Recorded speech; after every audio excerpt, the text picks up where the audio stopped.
Olá, meus amigos, estamos em live. Segunda-feira, mais uma vez estamos aqui para os nossos estudos. Segunda-feira para nós no calendário bíblico já é terceiro dia, né? Calendário lunar, o calendário bíblico, tanto faz. Mas o importante é que nós estamos aqui esta segunda para nós podermos darmos prosseguimento ao estudo, que está muito bom. E, com a graça de Deus, terminar o capítulo 22, né? Na qual nós começamos.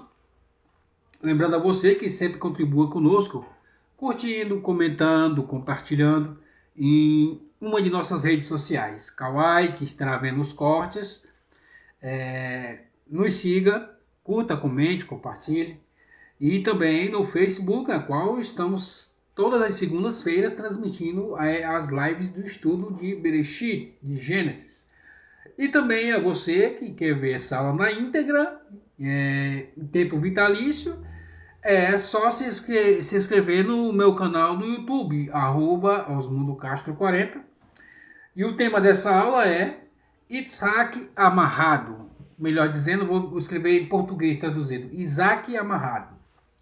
Então, sem perda de tempo, vamos lá. Temos algumas coisas para fazer, alguns detalhes para nós podermos finalizarmos essa aula de número 39, se não me falha a memória. Depois eu vou contar e na próxima segunda-feira eu digo mais ou menos quantas aulas é. Estamos nos aproximando já das 50 horas, não é verdade? Ainda tem muito mais de 50 horas de aula. Ou seja, tem muito mais de 50 segunda-feiras que estaremos aqui estudando no livro de Gênesis. Vamos lá então. Gênesis capítulo 22. Vamos continuar onde nós paramos, né? Versículo 5. Vamos ler o versículo todo e depois nós vamos aqui pontuando as palavras importantes, né? Versículo 5 diz assim: Abraão falou aos seus jovens: fiquem aqui com o jumento. O jovem e eu iremos até lá, e nós nos prostraremos e retornaremos a vocês. Versículo 5 é esse, vamos fazer alguns pontos.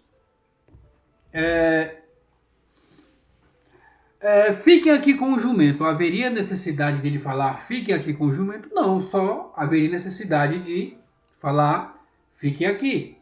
Mas nós já demos uma pequena palha na aula anterior, que nós falamos sobre o significado, né? A importância do jumento aqui nesse texto. E falamos que ele era o condutor da salvação, né?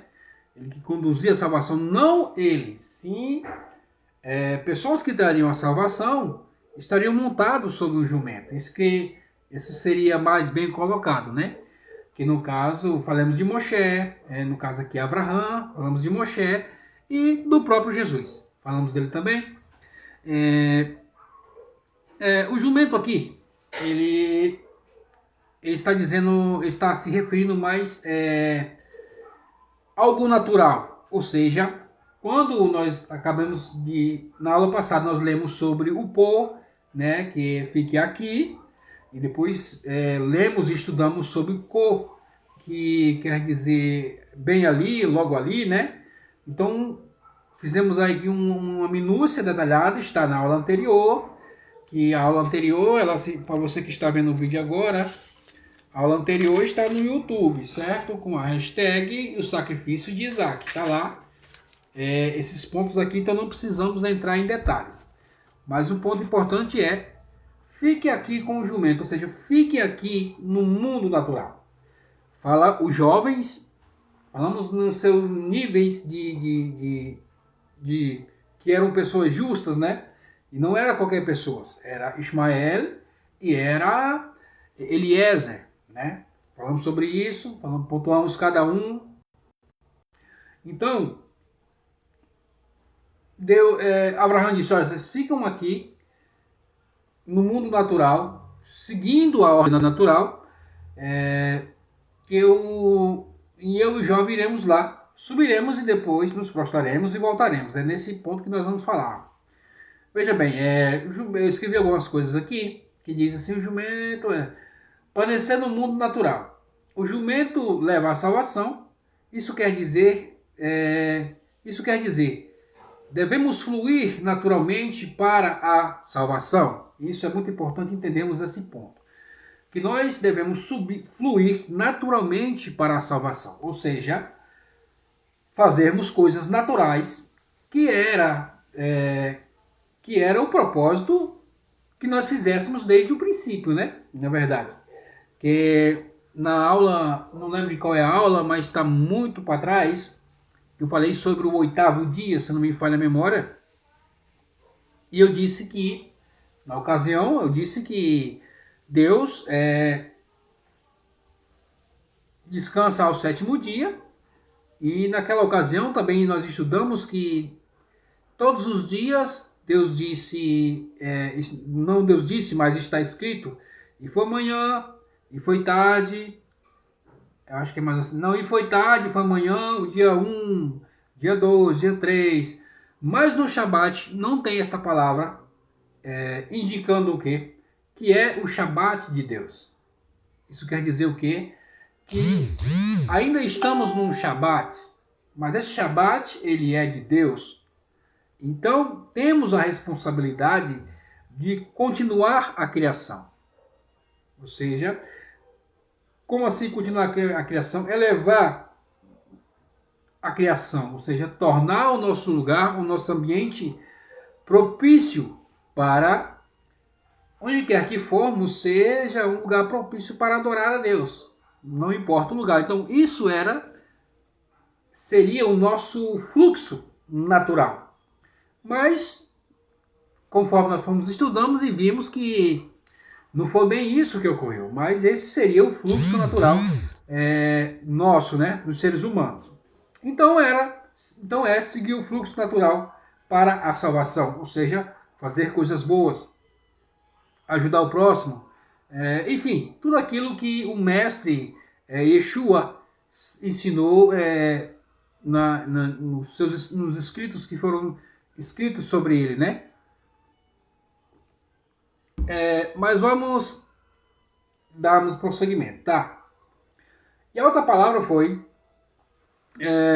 iremos e voltaremos, ou seja, aqui já tem a promessa do retorno, da volta, ou seja, nós iremos nos elevarmos, iremos ao mundo sobrenatural, onde é inalcançável por seres humanos naturais. Nós vamos para lá, mas nós iremos voltar. Ou seja, ainda há ainda não, quer dizer, sempre houve a promessa deste retorno, daquele que subiria e que ele iria retornar. Porque então, que proveito teríamos das pessoas que hoje em dia, não digo hoje em dia, mas muitas pessoas querem viver o sobrenatural, viver no sobrenatural, enfim, essas balelas que vemos por aí. Não estou dizendo que você não busque o sobrenatural. Não, não é isso que eu estou falando. Até mesmo porque o sobrenatural é uma intervenção divina no mundo natural. Quando que pela ordem natural seria nós, por nosso intelecto, inteligência e fé em Yeshua, pudéssemos naturalmente nos conduzirmos e ao nosso próximo a salvação. Isso de maneira natural. Mas de vez em quando Deus se vê na necessidade de intervir em situações que não era para ele intervir, mas por sua misericórdia ele intervém. Ou seja, e aqui está a sua promessa, né? Que vocês ficam aqui com o jumento, ou seja, identificando e dizendo que fique aqui no natural, naquilo que é natural, que nós retornaremos. Ou seja, vamos lá, vamos nos prostrar e nós voltaremos para vocês. Essa foi aquilo que Abraham disse para Eliezer e Ismael. Então, qual é o propósito? O propósito é se elevar e depois voltarmos para o mundo natural. não tentarmos permanecermos no sobrenatural. Porque aí vai haver uma grande divisão, e nós vamos ver isso um pouco mais à frente, que essas coisas elas estão conectadas. Tanto o mundo sobrenatural como o mundo natural. E tanto um influencia o outro. Então, se você busca estar somente no sobrenatural, você está cometendo um erro gravíssimo, pois você também tem que viver aqui naquilo que é natural. Simples, família, amigos, trabalho, enfim, coisas naturais, fazendo algo de útil naturalmente. Não só a busca daquilo que é sobrenatural, não que seja errado, não é, mas isso pode levar à loucura e ao fanatismo. Isso daí é sem sombra de dúvida. Pessoas que botam no seu coração, no intuito, em sua alma, de viver somente o sobrenatural. Não. Vivemos o natural, fomos criados no natural. Então, é para nós coisas naturais. Fazemos coisas aqui naturais. Porque é muito mais louvável você, através de um fluxo natural, resolver situações e como é que eu posso dizer? Situações de maneira natural, racional, inteligente, do que você, de um certo modo, fazer com que Deus se obrigue a agir de maneira sobrenatural em certas situações que nós poderíamos naturalmente nos livrarmos daquelas situações. Então, é uma capacidade que o ser humano tem, podemos se dizer assim, de incomodar Deus tanto que ele para, não é que ele para, parece que ele tem preguiça de analisar, de raciocinar, de não fazer aquilo, de não falar aquela palavra. Aí ele diz que porque ele é muito sincero. Não, você pode ser sincero, sim, mas não seja arrogante em suas palavras, não seja uma pessoa que não tenha cautela, ou seja, são coisas naturais que devemos fazer no nosso cotidiano, para que possamos aqui, então, buscarmos a nossa salvação no fluxo natural, naturalmente. Porque aquilo que era para fazer, aquilo que era para ser sobrenatural, já foi feito. Yeshua foi assassinado pelos romanos e ao terceiro dia ressuscitou, ou seja, ocorreu já o sobrenatural. Então, se nós ficarmos aqui para seguirmos o fluxo natural, me lembro muito essas palavras aqui, quando os discípulos estavam vendo o Mashiach ser assunto aos céus, né, subir aos céus, e ele pergunta assim: o que vocês estão falando, vendo, olhando para o céu? Esse mesmo que vocês estão vendo subir, ele vai retornar. São as mesmas palavras que Abraão diz para aqueles dois jovens, né, que no caso é Ismael e Eliezer: olha, nós vamos, mas nós voltaremos, vocês ficam aqui. Ficar aqui em outras palavras, mais pontualmente, né, mais objetivamente, dizer que ficar aqui é agir de acordo com o mundo natural, causa e consequência. Se eu planto, eu vou colher. Isso é mundo natural. E foi um aviso de Deus para nós: fiquem aqui no mundo natural. Sejam pessoas sábias para plantar aquilo que é bom e naturalmente você vai colher aquilo que é bom. Naturalmente. Ordem natural. A ordem da criação. É a ordem do nome de Elohim, né? Da criação, daquilo que é justo, é natural.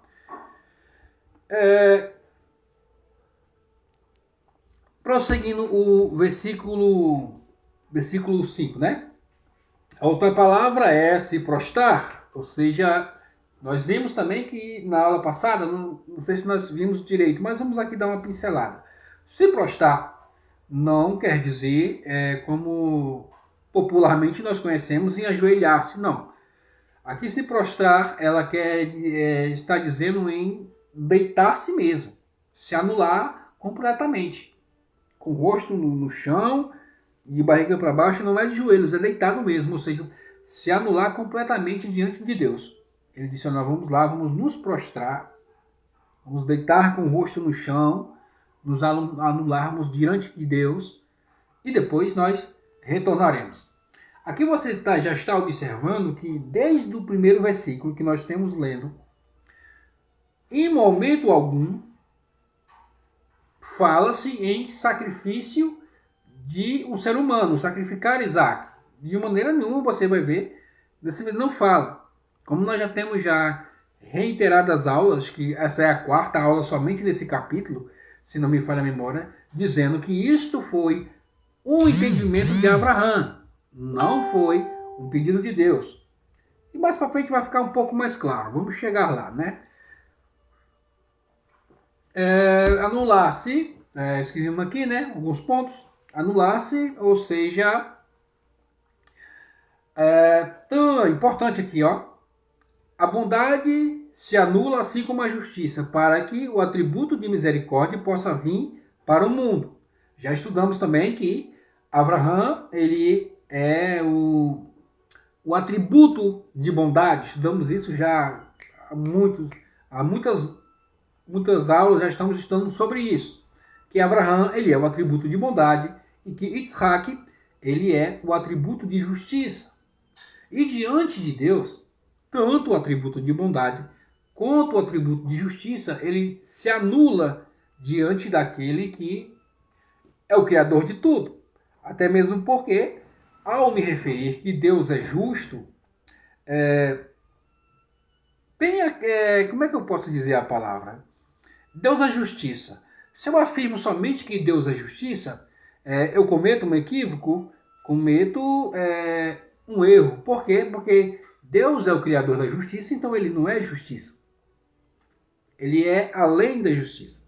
Coisa que nem me passa pela cabeça tentar trazer em palavras aqui o quão grande é Deus. E se eu falo que Deus é bom, que Deus é amor, também é um equívoco muito gravíssimo, porque Deus cria o amor e Deus cria a bondade. Então ele é além do amor e ele é além da bondade.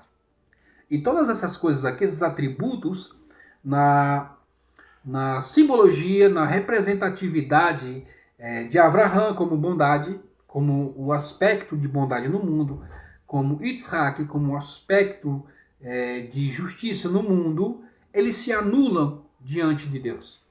Na presença de Deus, eles se anulam e começam então agora eles vão se conectar para que possa vir a misericórdia. Porque até então a misericórdia, a característica de misericórdia ainda não veio para o mundo. Por quê? Porque tem que ter primeiro esta conexão entre bondade e justiça, para que possa surgir a característica de misericórdia. E ela vai surgir. Daqui a alguns capítulos nós vamos ver mais sobre isso.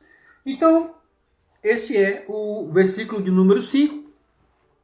Nós aqui demos uma palha daquilo que já falamos na aula passada, né? Foi mais ou menos aqui uma espécie de retrospectiva para nós darmos continuidade. Vamos para o versículo de número 6. Como de costume, vamos ler todo o versículo e os pontos já que tem escrito aqui, depois vamos pegar os pontos das palavras, certo? Vamos lá, o versículo de número 6 diz, 5, versículo 6, capítulo 22, versículo 6, diz da seguinte forma: Abraão tomou a lenha do sacrifício. Falamos sobre isso, né? Sobre o olá. Já dissemos isso em aula passada. Não vamos aqui falarmos de novo, porque já falamos. E colocou sobre o seu filho Isaac. Ponto. Ele mesmo tomou o fogo e a faca da imolação, e os dois caminharam juntos É nesse ponto aqui que nós vamos falar. Separei aqui alguns pontos. A primeira de tudo é a lenha sobre Isaac, né? Ele pega a lenha e bota sobre Isaac. O primeiro ponto é que se Isaac vai carregar lenha para o sacrifício, era lenha para queimar o sacrifício, um cordeiro. Então não era pouca lenha. Já entendemos aqui que Isaac não era um garotinho.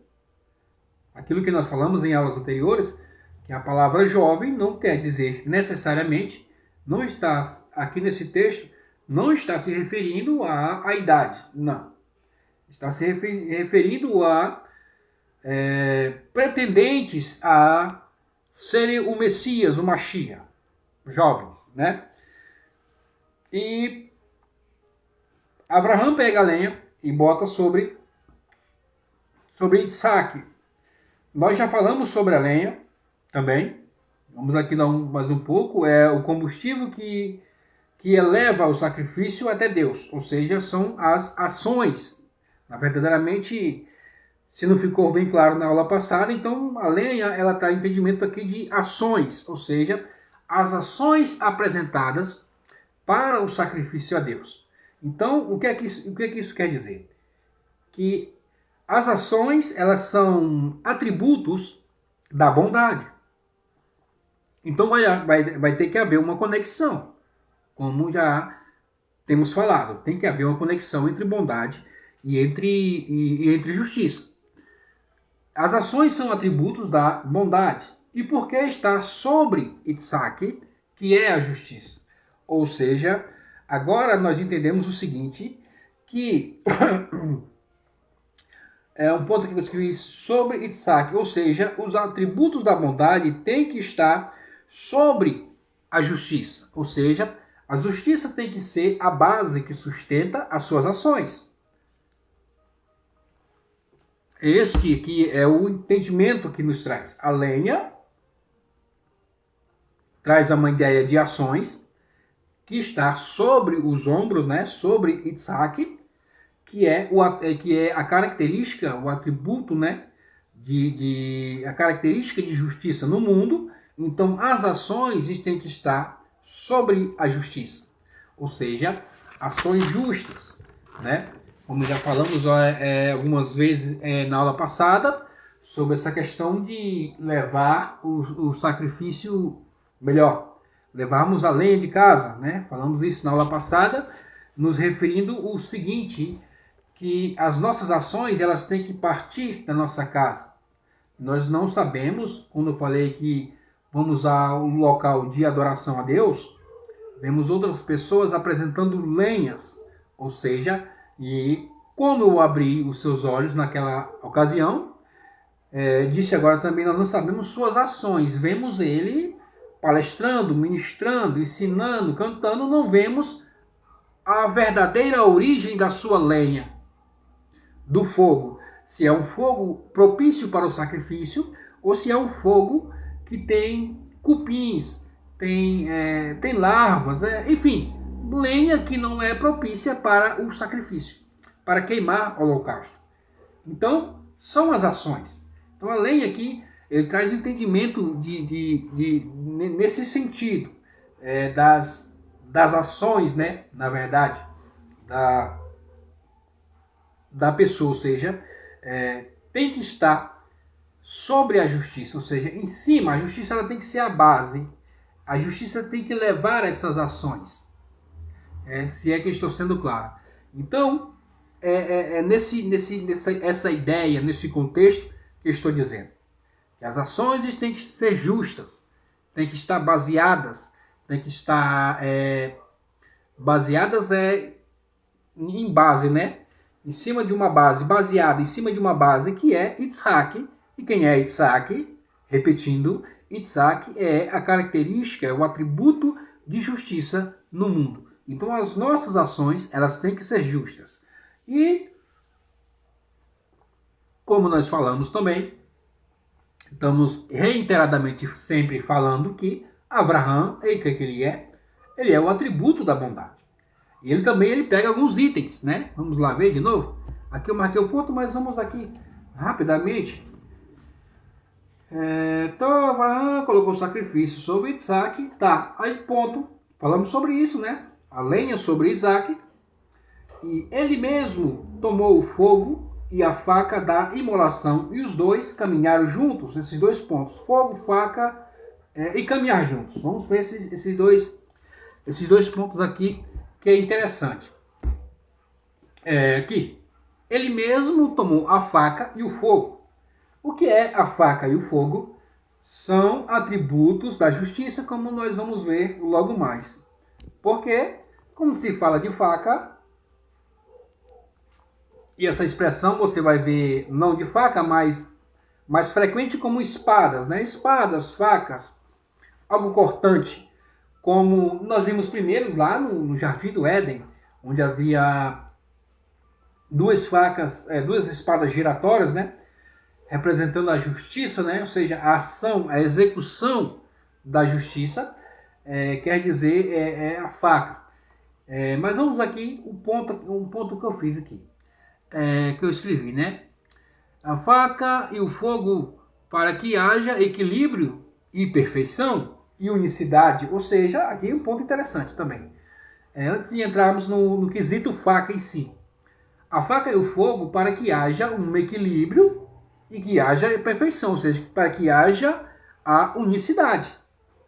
A justiça, ela baseia as ações, como já vimos alguns minutos atrás, e a bondade, ela leva a faca e o fogo, ou seja, é como se houvesse uma junção e não uma só praticasse essas características, esses atributos, porque nós vamos ver um pouco mais para frente que esses atributos eles têm que estar vinculados um com o outro, com justiça e com bondade. Eles têm que estar vinculados. E essa foi o mandado de Deus, que os dois se elevassem lá no mundo sobrenatural, no Monte Moriá, para que pudessem fazer essa conexão, esta amarração, né? Vamos lá então, prosseguindo. A faca, vamos ver a faca. A faca é a aplicação da justiça. Importante isso, a faca é a aplicação da justiça. Aqui tem um ponto. Se não estiver na mão da bondade, ela transforma-se em crueldade. Ou seja, a faca, porque está na mão de Abraão, ela é um atributo de Isaac, de justiça. Mas ela está nas mãos de Abraão, que é bondade. Por que ela deve estar nas mãos de Abraão? Porque justiça sem bondade, ela é crueldade, né? Ela passa a ser crueldade. E a faca, ela é um instrumento, biblicamente falando, né? Que é usado para fazer justiça. Tem aqui até marquei, um ponto muito interessante aqui, no primeiro livro dos Reis, capítulo 19, tem algo aqui interessante que nós vamos fazer. Vamos ler, na verdade, né? Primeiro livro dos Reis, 19, está marcado aqui, está bem marcado. Primeiro livro dos Reis referente a essa questão da faca. O versículo 17 diz: há de ser que o que escapar da espada de Hazael, matá-lo-á Jeú, e o que escapar da espada de Jeú, matá-lo-á Eliseu. Ou seja, aqui está falando sobre justiça e sobre 3 níveis de consciência, né? Na verdade, não nível de consciência, mas 3 níveis de justiça. Fala nesse texto aqui de 1 Reis, capítulo 18, 19, versículo 18. É o que nós acabamos de ler, que fala que aquele que escapar até esqueci o nome do homem aqui. Aquele que escapar daquele rei, morreria na espada de Jeú. Aqui traz 3 níveis de consciência. Primeiro é a consciência, quando se refere ao rei, se refere a uma consciência de juízo. Não, são 3 tipos de juízo. Há o juízo terreno, natural, com tribunal, com advogado, com testemunha, enfim, ao natural. Ou seja, e por que se pode escapar dele? Porque um juízo, ele pode ser, um tribunal, ele pode ser corrompido. Uma boa propina, alguma casa em Miami de 22 milhões de dólares, sei lá, alguns comprado por alguns escritórios de advocacia, que vão receber clientes importantes, que vão passar para você, nós dá uma canetada e pronto. Ou seja, pode ser corruptíveis, né? São corruptíveis. E ele disse, olha, o que escapar desse, não escapa da espada de Jeú. E Jeú já está dizendo de uma questão de consciência, de uma pessoa consciente, que é uma pessoa justa. Mas o ser humano também ele pode ser cínico, ele pode ser hipócrita, ele pode ter a consciência que está fazendo aquilo que é errado, mas mesmo assim ele resolve fazer porque vai ser conveniente para ele, mesmo sabendo que na sua consciência aquilo está errado. Então esse é o entendimento da espada de Jeú. Agora diz, o que escapar da espada de Jeú vai morrer pela espada de Eliseu. Agora sim, meu amigo, agora é aí que pega, porque a espada de Eliseu está falando sobre o juízo de Deus. E este não tem corrupção, este é justo, e este vai aplicar aquilo que é devido. Então, é isso. Nós falamos sobre a faca e também tem o fogo, né? O fogo, se não me falha a memória, é esh em hebraico, é fogo. E o fogo, ele nas escrituras, ele é muito ligado à emoção, né? E as emoções, ela tem que estar na mão da bondade, para não se tornar uma militância ou um fanatismo. Isso é muito importante. As emoções, elas fazem parte também da característica de Isaac, que nós estamos vendo. Ou seja, o julgamento ele tem que ser baseado nas emoções. Não é baseado nas emoções, mas a pessoa que julga, faz um julgamento, ele sente emoções, ele sente empatia. Então, ou seja, o fogo ele é muito ligado a isso. E quando esse fogo ele não está nas mãos da bondade, ele pode vinha se tornar militância, né? Vinha se tornar fanatismo. Isso é muito perigoso. Então, por isso que esses 2 atributos da justiça têm que estar nas mãos de Abraão, nas mãos da bondade, que é a espada e a faca, né, no caso, e o fogo, né, que está nas mãos de Abraão.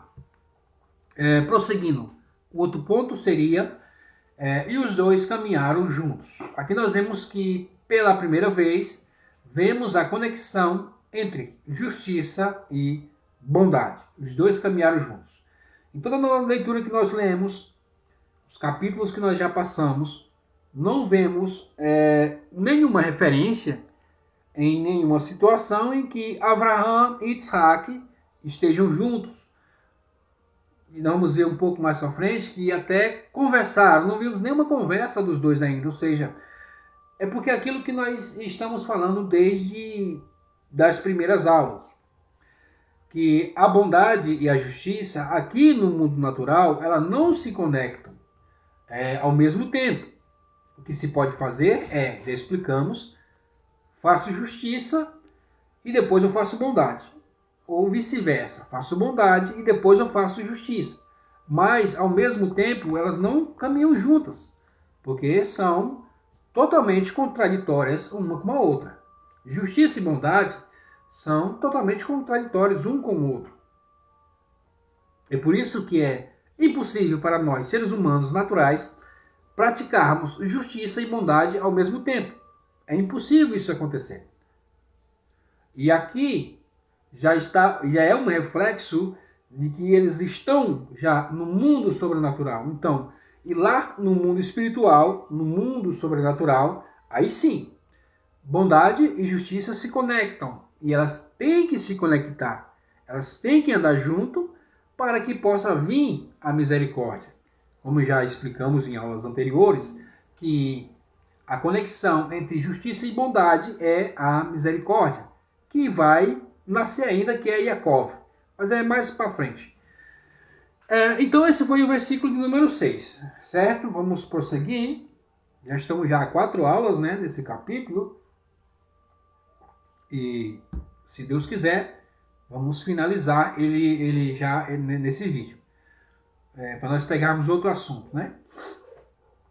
Tá, vamos fazer. Eu fiz aqui um pequeno resumo, tentando aqui, ao meu modo, né, ao meu grosso modo, tentando parafrasear aquilo que nós acabamos de ver alguns segundos atrás. Em resumo, a lenha tem que ser levada pela justiça e estar sobre a justiça, sustentada por ela, é o que nós falamos. Então, é um atributo da bondade, mas tem que estar na justiça. Suas ações de bondade, elas têm que ser justas. Melhor aplicando o texto, né? Suas ações de bondade têm que ser justas, né?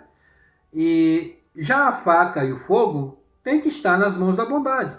Só assim os dois podem caminhar juntos, ou seja, a sua justiça baseada em suas emoções e a execução daquilo que você julgou tem que estar nas mãos da bondade. Senão, como já lemos ali, né, passa a ser crueldade. Não é mais bondade. Não é mais justiça, na verdade, é crueldade. Então tem que estar nas mãos da bondade. Tá. Vamos prosseguir o versículo 7, né? Versículo 7 é muito interessante também. O versículo 7 diz o seguinte. Versículo 7. Aqui. Isaac falou a Abraão: Pai, eis-me aqui, meu filho. E disse: Aqui está o fogo e a lenha, mas aonde está o cordeiro para o sacrifício? Eita, agora aqui pegou, hein? Aqui acho que Isaac começou a cair a ficha que ele que seria o sacrifício. É como se ele olhasse assim, né? Tô carregando a lenha aqui, meu pai tá com a faca na mão, tá com fogo. Não, perdão. Aqui ele nem fala da faca e nós vamos explicar por que daqui a pouco. Mas ele fala somente do fogo e da lenha. Mas tinha mais um item. Acabamos de ler que tinha um item que era a faca, né? E ela faz parte do sacrifício porque tem que imolar com alguma coisa, com uma faca. Mas o que é que Isaac diz? Isaac diz: Pai, aqui está o fogo e a lenha. Ele não fala da faca. Então os dois estão caminhando junto. E Isaac olha para ele assim e fala: Rapaz, está aqui a lenha, está aqui o fogo. Cadê o cordeiro? Aí ele olha com aquele, como se a palavra pai fosse já uma pergunta já direta, e diz: Pai? Aí Abraão olha para ele e diz: Eis-me aqui, meu filho. Essa palavra pai já está dizendo assim, quem é que vai ser sacrificado mesmo? Porque tá aqui a lenha, tá aqui o fogo, e cadê o cordeiro? Então aqui ele já começa a se despertar do que vai acontecer. E ele prossegue de livre e espontânea vontade.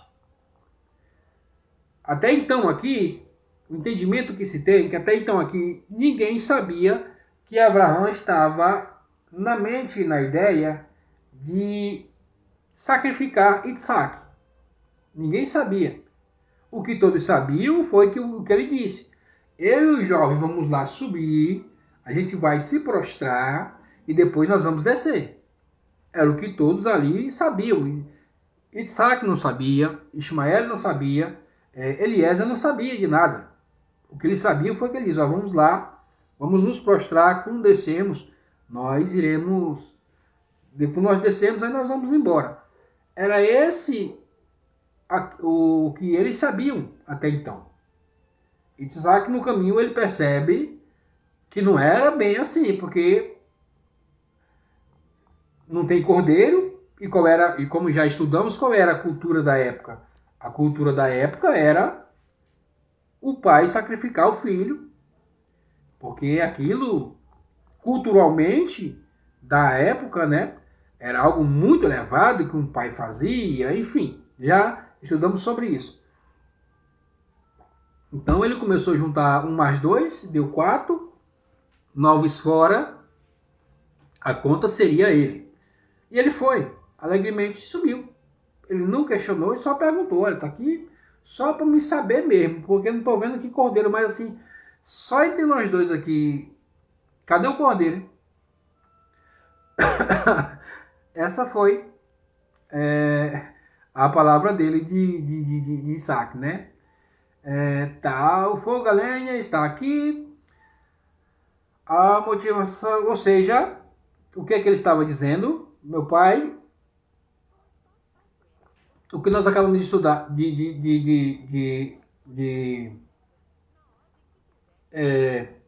vermos atrás, que a lenha, ela era as ações, ou seja, ela é a motivação, e o fogo é as emoções, né? Mas não apareceu a faca, que é a execução, né? Enfim, a execução, ele disse, como se ele dissesse, parafraseando, né? Meu pai, aqui nós temos aqui o seguinte, nós temos aqui a motivação e temos aqui a emoção para fazer. E aonde está o cordeiro?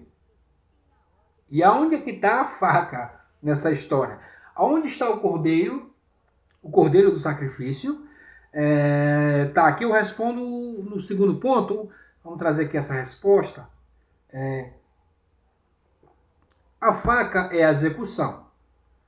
E só vai aparecer na presença do cordeiro do juízo final.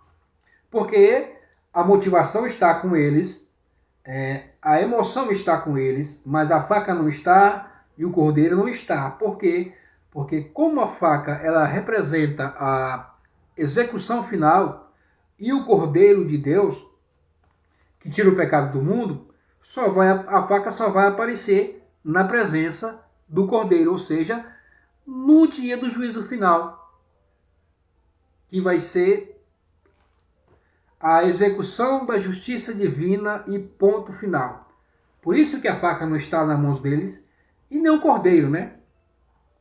É porque não cabe naquele momento ali a faca, naquele diálogo, naquela ocasião e naquela situação. Porque a faca ela deve ser apresentada somente na presença do cordeiro. Nós já estudamos que a faca ela é a execução do juiz, é o veredito, é o decreto, né? É a sentença, né? Então ela é a faca. Então, porque ele não fala sobre a faca, porque ainda não tem um cordeiro. Se tivesse um cordeiro lá, ele falaria sobre a faca. Porque a faca é a sentença, é a execução. E ela só vai aparecer quando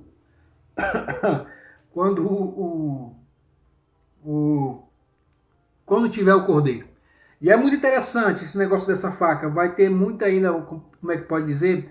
Tem muitas coisas ainda que nós vamos aprender ainda nesse texto. É muito interessante esse ponto. Tá, vamos para o versículo de número 8.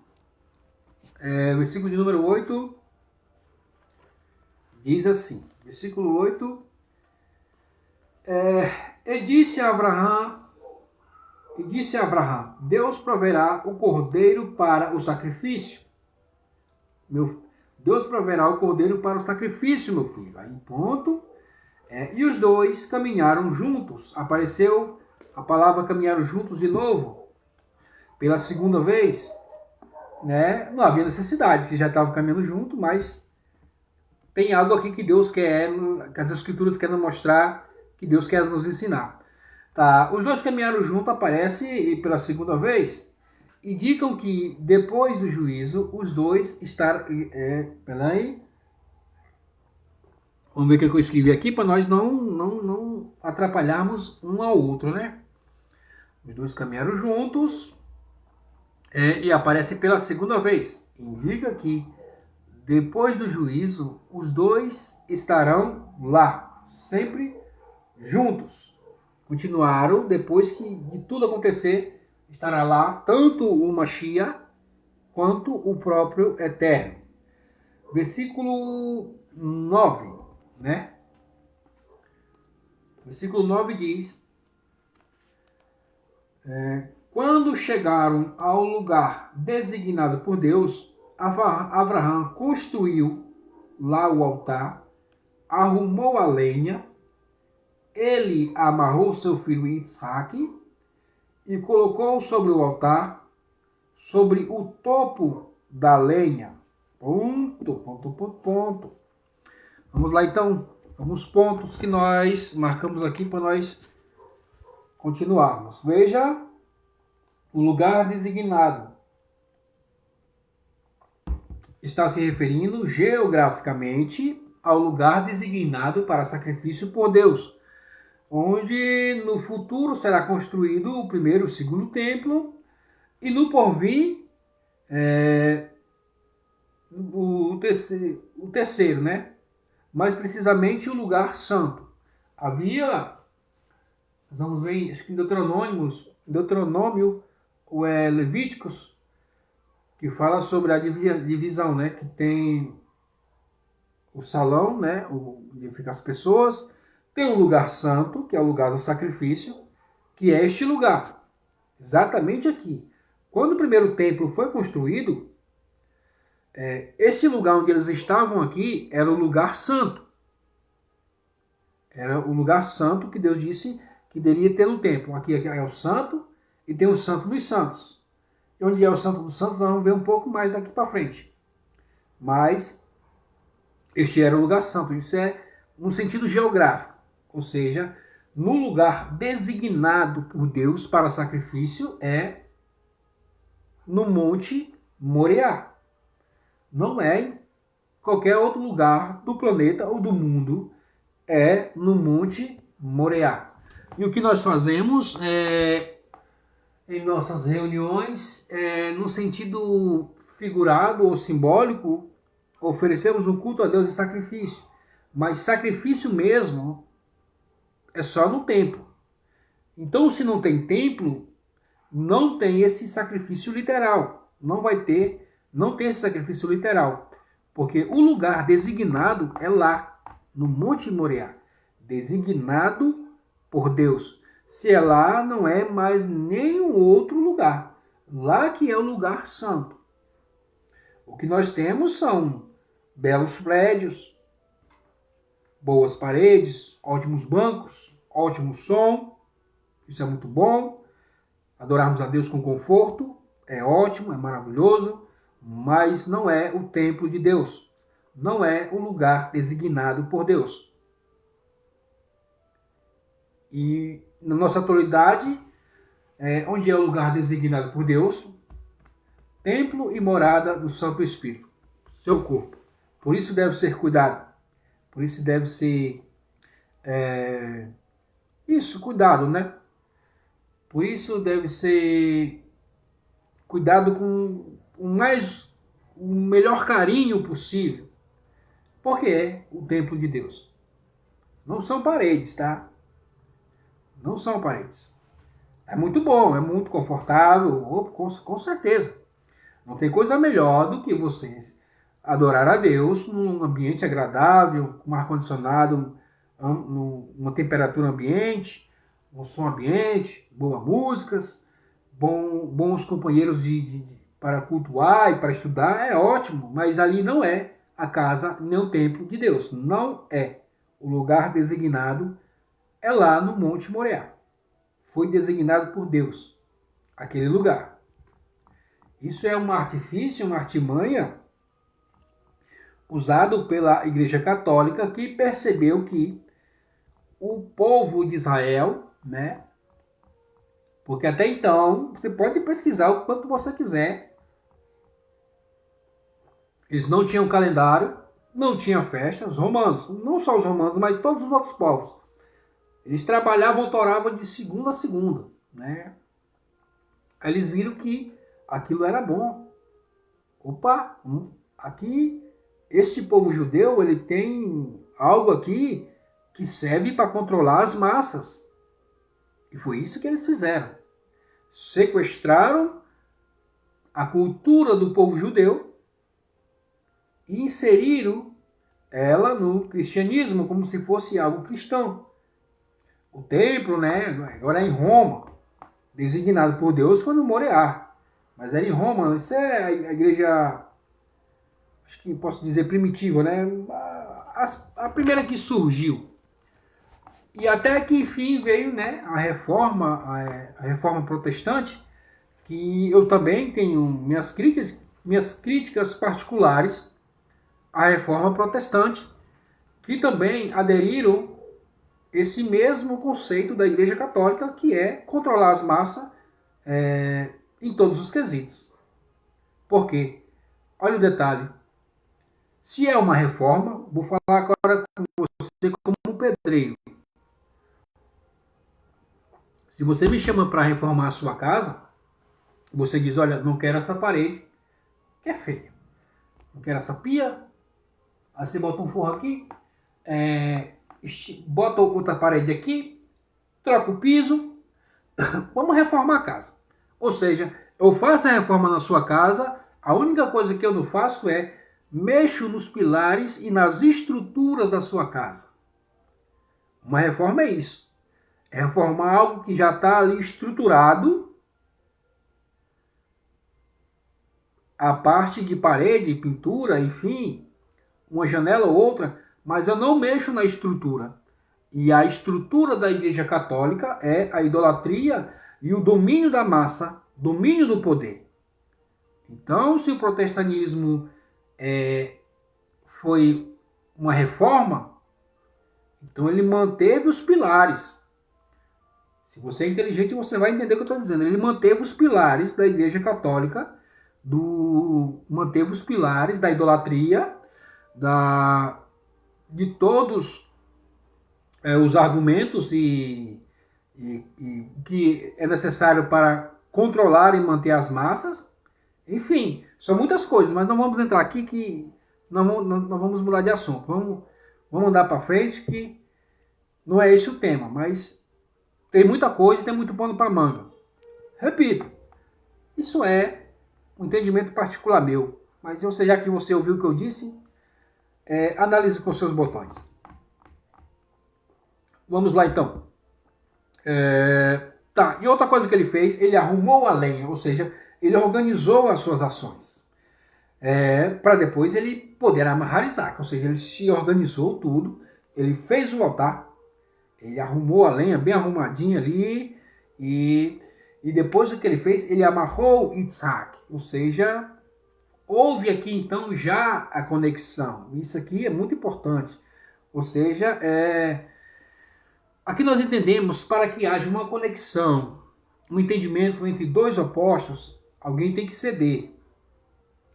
E isso aqui é muito importante. Por que que Isaac foi amarrado? Porque Isaac ele é o atributo, ele é a característica de justiça. E para dar certo, a bondade tem, a justiça, ela tem que se submeter à bondade. Senão é aquilo que nós dissemos. Ela torna-se crueldade, né? Uma justiça que não se submete à bondade é mais prejudicial para o mundo do que uma bondade que não se submete à justiça. Por quê? Porque uma justiça que não se submete à bondade, ela vai gerar sangue, violência, né? Truculência, tudo em nome da justiça, tudo em nome de ser justo. Então a justiça ela tem que ser submissa, subjugada à bondade. Ela é mais prejudicial do que se a bondade, quando a bondade não é submissa à justiça. Então, nesse caso, ela é mais prejudicial, no caso, né, a justiça. Ela torna-se mais prejudicial por esse motivo. Porque em nome da justiça, mataram-se pessoas, né? Em nome da bondade também, né? Em nome do amor, né? Muitos anos matando aí, mais de 400 anos aí, matando em nome do amor, em nome de um Deus de amor. Pregando amor e matando pessoas. estranho, né? Vamos lá. Ele botou ele no topo, ou seja, um detalhe importante, como já vimos que Isaac já estava aos 37 anos de idade, então ele deixou-se ser amarrado, ou seja, ele estava de comum acordo que ele seria o sacrifício. Na verdade, ele já estava aceitando que ele vai ser o sacrifício. Ele já tinha aceitado, e de comum acordo ele entregou as mãos, o pai dele amarrou ele bem amarradinho, né? E botou ele em cima da lenha. O termo aqui, e colocou ele no topo da lenha, ou seja, então ele estava não só as mãos, mas os pés também estavam amarrados, e o seu pai colocou ele no topo da lenha. Não importa a motivação, a justiça deve estar no topo, né? Nós lemos a motivação, a ação, né? Falamos sobre a lenha, porque a justiça tem que estar em cima, não importa a ação. A justiça tem que estar acima. Tanto ela é a base para carregar e motivar as ações, como ela tem que estar por cima, em todos os aspectos, a justiça. Em se tratando de lenha, né? De ação, de motivação, está no topo. Ou seja, não é sacrificar pelo sacrifício, isso é religioso, é um sacrifício ético, né? Por isso tem que ser algo de justiça, não se faz simplesmente porque é um dogma e tem que fazer. Esse padrão começou assim, temos que fazer. Não é sacrifício pelo sacrifício, não. Esse sacrifício ele tem que ser com ética, e a ética ela é pela justiça. Então isso é muito importante. Versículo 10, nós já estamos quase encerrando, viu? Versículo 10 diz: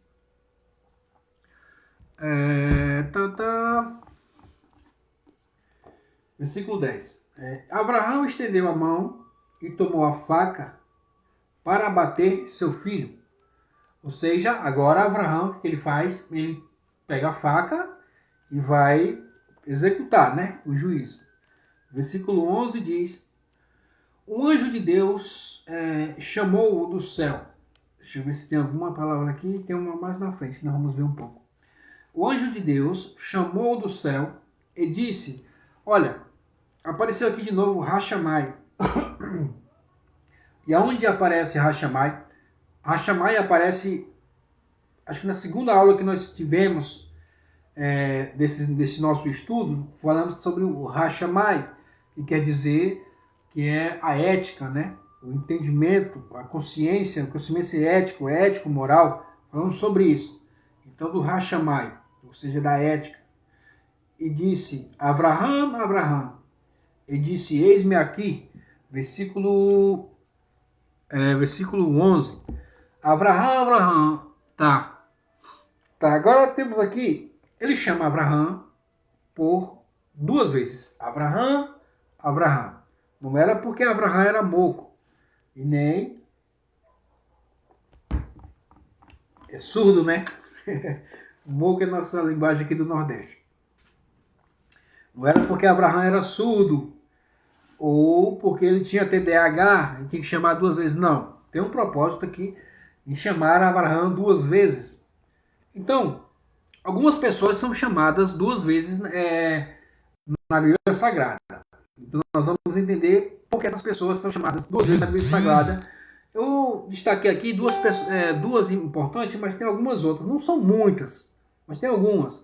Eu acho que Noah e Shem, se não me falha a memória, mas não me falha a memória também são. Mas aqui eu destaquei apenas as três, né? Que no caso foi Abraham, que chamam Abraham. Outra foi Moisés.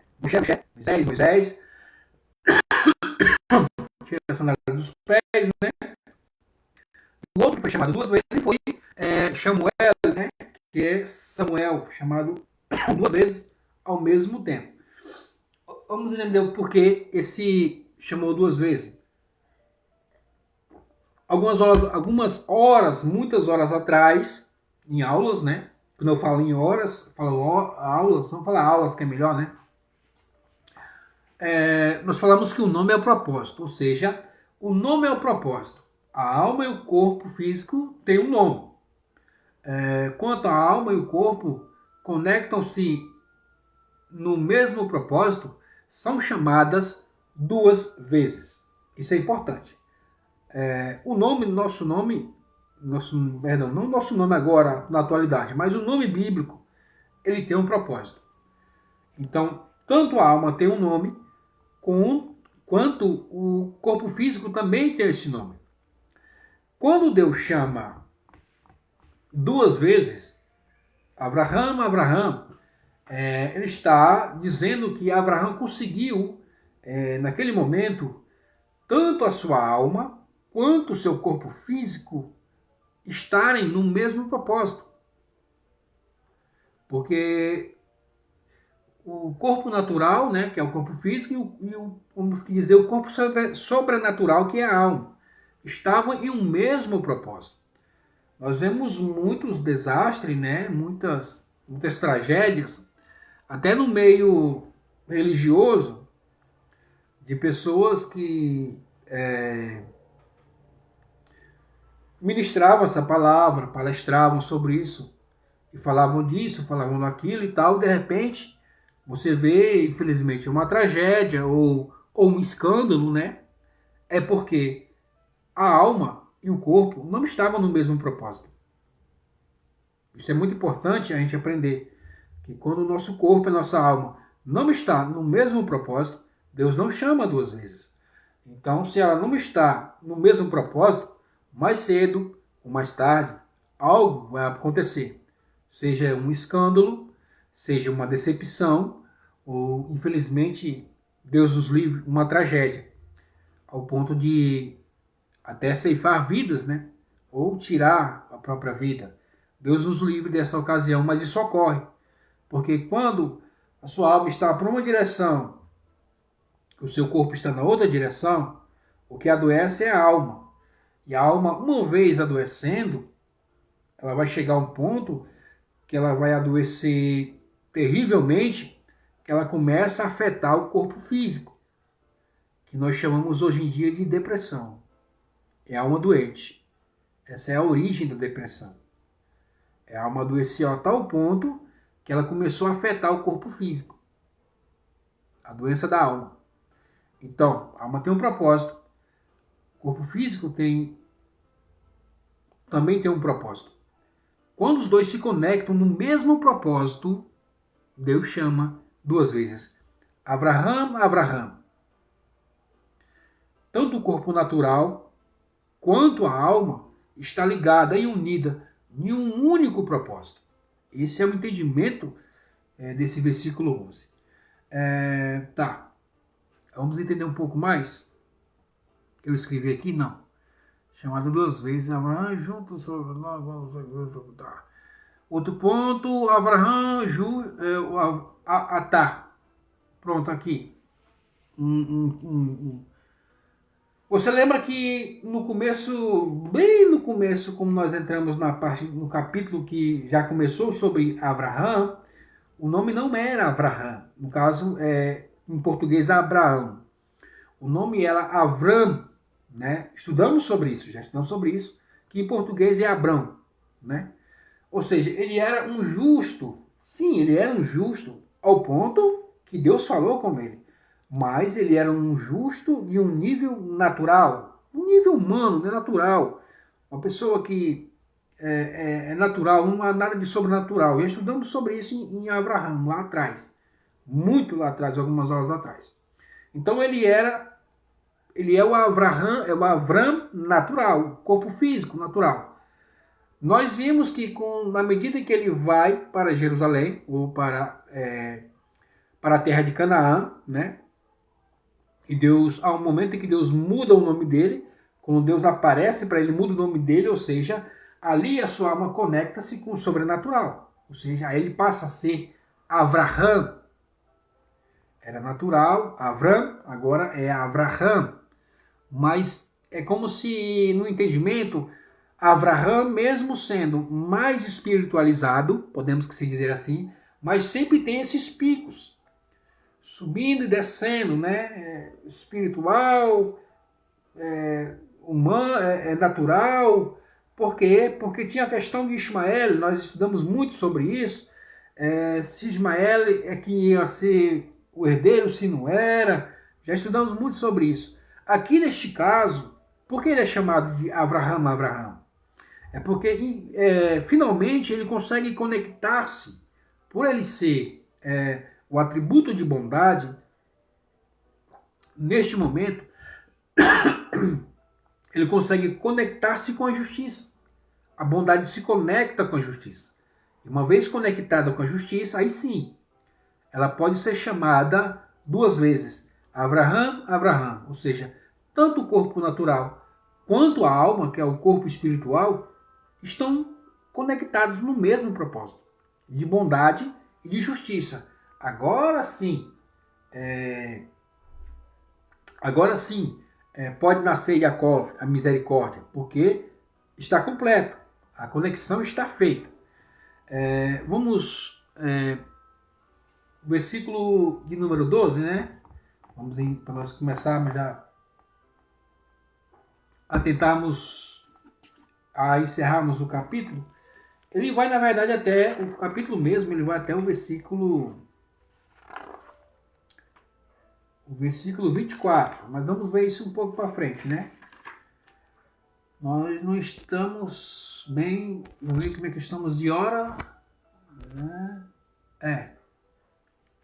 vamos falar um pouco mais, né? A hora também está avançada. Como eu disse para você, esse texto ele é muito profundo. Versículo 12, né? Versículo 12 diz: E disse, não estenda a sua mão sobre o moço, e não faça nada a ele, pois agora sei que você teme a Deus, e que você não recusou seu único filho de mim. Não recusou o único filho. Mesmo Deus não pedindo a Avraham, mesmo assim Avraham ele ia até as últimas consequências. Você lembra da aula, das aulas anteriores, algumas aulas que é a primeira, desse ciclo do capítulo 22, acho que é a primeira aula, nós falamos sobre a respeito que Deus tinha que dar uma resposta ao povo, a Satã, a Ismael, a Yitzhak, ao próprio Avraham, aos anjos, né? De que porque Deus escolhera Avraham, porque Deus disse, olha, eu não pedi, mas se eu tivesse pedido, isso foi, nós lemos o entendimento e explicações de Midrash. Não está no texto, é bom explicarmos isso. Que há esse entendimento que Deus disse a eles, olha, eu não pedi, mas se eu tivesse pedido, ele não negaria o seu próprio filho.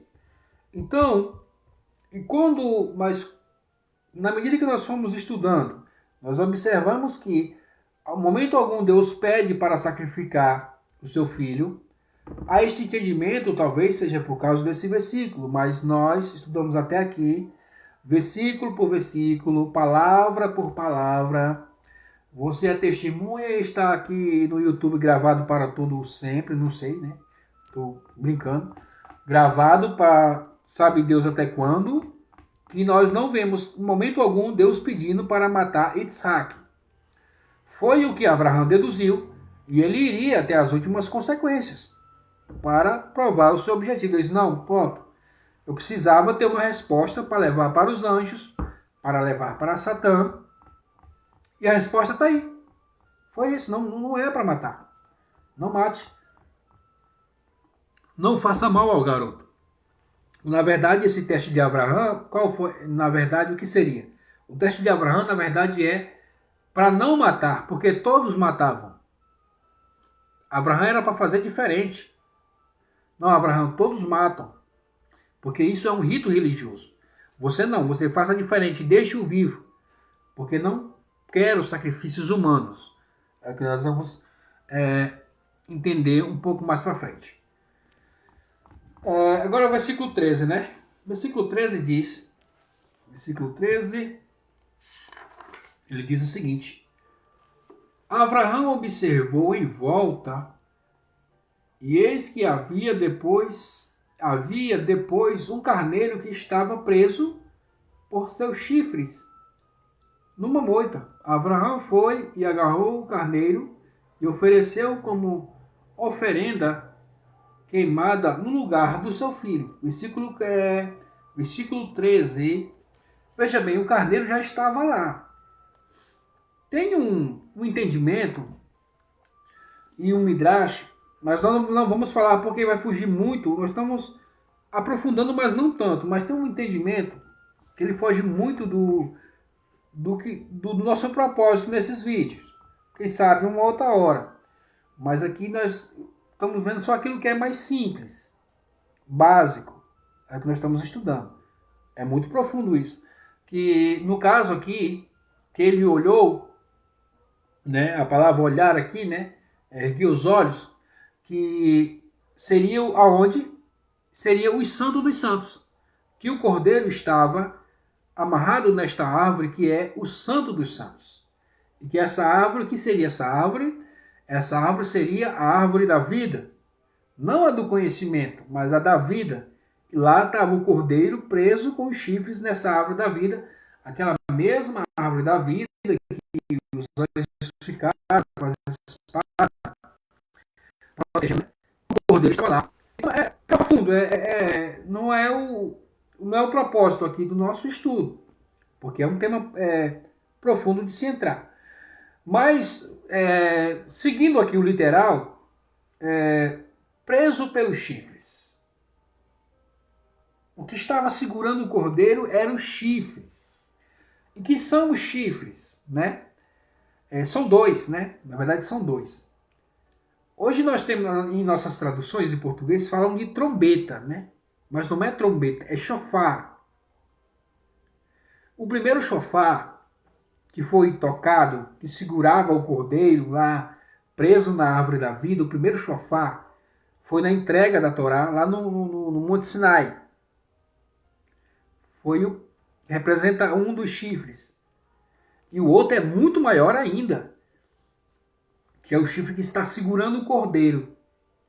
A trombeta, a última trombeta, né? Trombeta, chofar, né?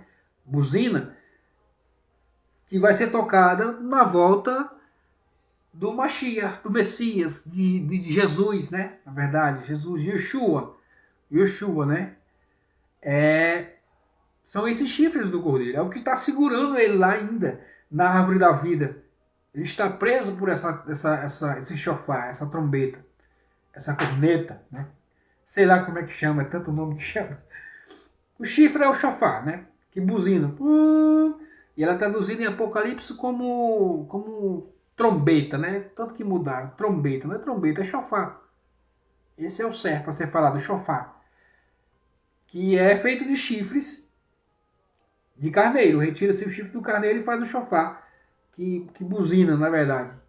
E é esse que está segurando ainda o cordeiro lá em cima, e por isso que ele não voltou ainda, né? São essas coisas. Por isso há esse entendimento, que lá, esse entendimento, porque aqui ocorre no mundo espiritual, e há esse entendimento que esse lugar, que o Jardim do Éden, na verdade, é em cima de Jerusalém. Não vamos entrar aqui, é muito complexo. Vamos entrar noutra hora. Dessa vez não, tá?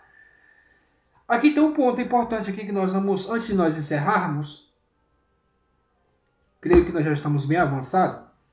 Antes de nós encerrarmos, nós vamos entrar aqui num ponto que é importante, que é sobre como ele é traduzido e como ele está escrito aqui no hebraico, né? Aqui a oferta uma oferta queimada no lugar do seu filho. A palavra aqui, ela está escrita Tahat Beno. E o que é Tahat Beno? Tahat Beno, traduzido no seu literal, quer dizer embaixo do filho.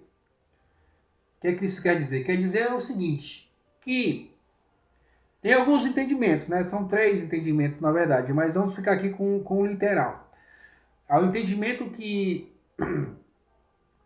ou seja, está debaixo do filho, ou seja, tinha o altar, né? Que Abraão fez, a lenha, o altar, a lenha arrumada, agora o cordeiro e Isaac por cima do cordeiro. Ou seja, há um entendimento que é assim. Tem um outro entendimento que diz que Abraão construiu um outro altar. Mas ele não desamarrou Isaac.